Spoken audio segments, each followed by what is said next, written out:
नमस्कार दोस्तों महाराष्ट्र में भारतीय जनता पार्टी बगावत से जूझ रही है। एक के बाद एक इस्तीफे और बागी नेताओं के सुर का सामना कर रही है। हालात तो ये है कि नामांकन वापसी की तारीख निकल जाने के बाद भी इस्तीफों का सिलसिला थम ही नहीं रहा है।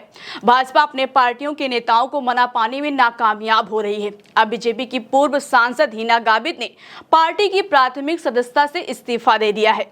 दरअसल दोस्तों हिना गाबित अक्कलकुआ विधानसभा सीट से चुनाव लड़ना चाहती थी, लेकिन पार्टी की तरफ से उनको कोई तवज्जो नहीं मिला। उनकी मांग को एक्सेप्ट नहीं किया गया।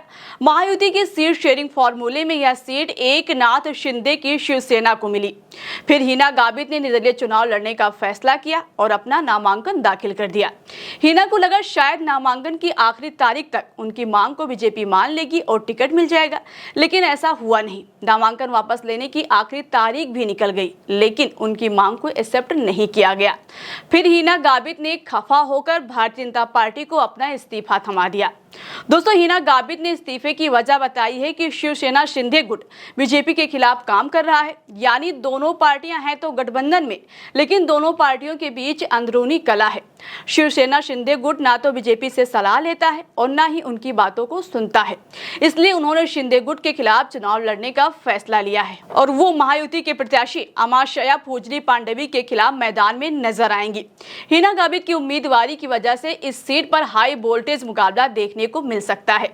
बात करें अगर हिना गाबित की, तो वो 2014 के लोकसभा चुनाव में महाराष्ट्र की नंदुरबार सीट से बीजेपी के टिकट पर मैदान में उतरी थी और जीत भी हासिल की थी। इसके बाद 2019 में उन्हें फिर से मौका मिला, जिस पर वो खरी उतरी। हालांकि 2024 के चुनाव में वो कमाल नहीं कर पाई, उनको हार का मुंह देखना पड़ा। चुनाव हारने के बाद उन्होंने कुछ ही महीने बाद होने वाले विधानसभा चुनाव लड़ने का मन बनाया और चुनाव लड़ने के लिए जोर आजमाइश कर रही थी, लेकिन मौका नहीं मिला और अब वो निर्दलीय चुनाव लड़ने जा रही हैं। हिना गाबित भाजपा की राष्ट्रीय प्रवक्ता भी रह चुकी हैं। इनके पिता विजय कुमार गाबित हैं, जो राज्य के जनजातीय विकास मंत्री हैं और इस बार नंदुरबार विधानसभा क्षेत्र से बीजेपी के उम्मीदवार भी हैं। दोस्तों जिस तरह से हालात नजर आ रहे हैं, चुनाव में महायुति के सामने डबल चुनौती पैदा हो गई है।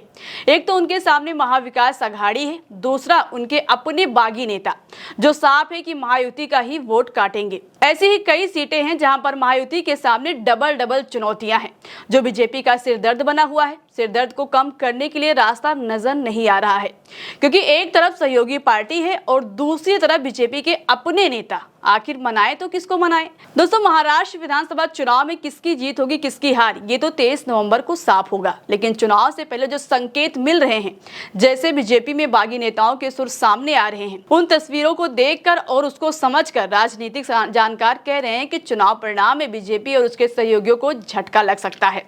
फिलहाल के लिए दोस्तों इस खबर में अभी के लिए इतना ही। चलते हैं, आप अपना ख्याल रखिएगा। शुक्रिया।